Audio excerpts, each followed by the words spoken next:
Polly, happy birthday. Alam ko hindi mo pa ito maiintindihan sa ngayon, pero kung naiintindihan mo na to by the time na i-rewatch mo to, gusto lang sana kita i-remind sa usapan natin na 30 years old ka pa bago mag-jowa. No, joke lang yun. Pero seryosohin mo yun.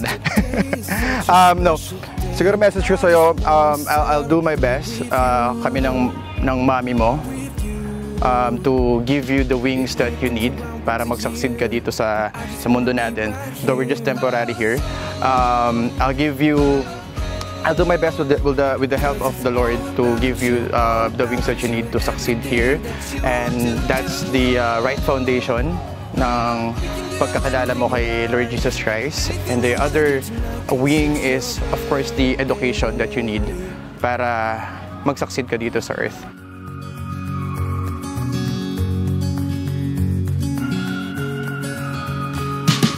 We can pick our own fast food. We can get drunk on cheap booze. Whatever you want, whatever you want. We can hop a plane to Tokyo. Anywhere you wanna go, as long as I can be with you. Hi Polly, baby. Wish lang ni Mama sa'yo and prayer ni Mama sa'yo na paglaki mo sana, lumaki kang mabuting bata. Mahalin mo yung kapatid mo palagi, si Kuya Mati, ayan. Ang mga lola, ang tito and tita, and kami ng daddy mo. And sana, anak, matupad mo yung mga pangarap mo.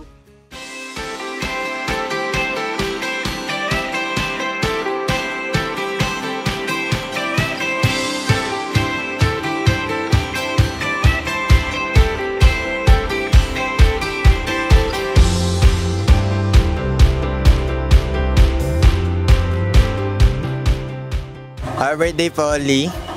Wish ko ay may outgoing ka at mayaman. Happy birthday, Polly. When you're old enough to see and understand this, I hope you are thriving in life and you're being a good girl and you're achieving the dreams that you want to achieve. Ang wish ko sa'yo is for you to be the woman, the girl and the woman that you want to be when you grow up.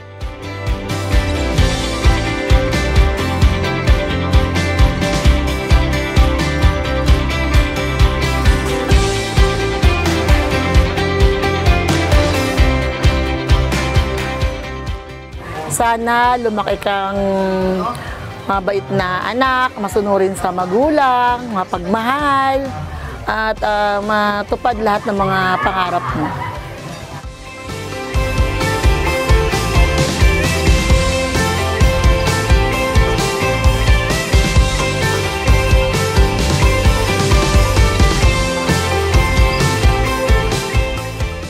Lumaki siyang maging mabait na bata, at may takot sa Diyos, at saka laging malusog.